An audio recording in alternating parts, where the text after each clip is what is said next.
ঢাকার ধামরাই ঐতিহ্যবাহী ধামরাই সরকারি কলেজে অনুষ্ঠিত হয়েছে জমকালো বিজ্ঞান মেলা, বিতর্ক প্রতিযোগিতা ও দেয়ালিকা প্রদর্শনী।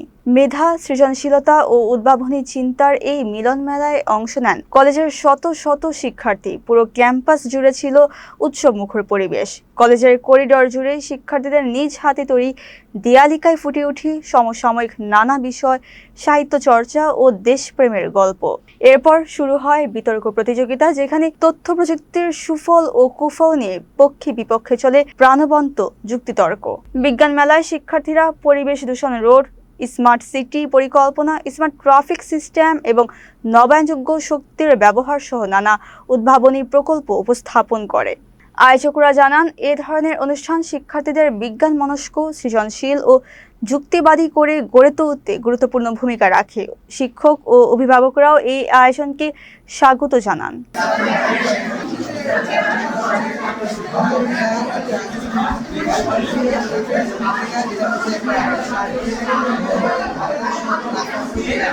প্রথমে বলি যে ধামরাই সরকারি কলেজ ঢাকা শহরে, ঢাকা মহানগরে সর্ববৃহৎ কলেজ।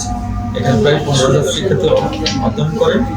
দেয়ালিকা পত্রিকার বার্ষিক একটা একাডেমিক কার্যক্রমের একটা অংশ। এটা প্রত্যেক বছর এটা হয়ে থাকে। বিজ্ঞান মেলাটা প্রতি বছর না, আমি এটা শুরু করেছি। এটা আমরা শুরু করলাম।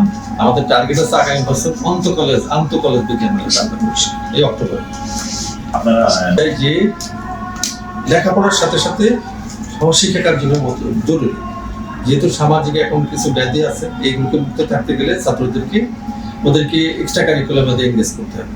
যেরকম এখানে আমরা অ্যাক্টিভলি কাজ করি, BNCC, robot scouting, girls scouting, বিতর্ক হয় না।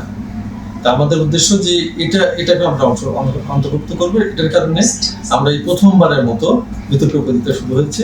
এটার আমাদের প্ল্যান আছে অক্টোবর মাসে এটা আন্তঃ কলেজ বিতর্ক।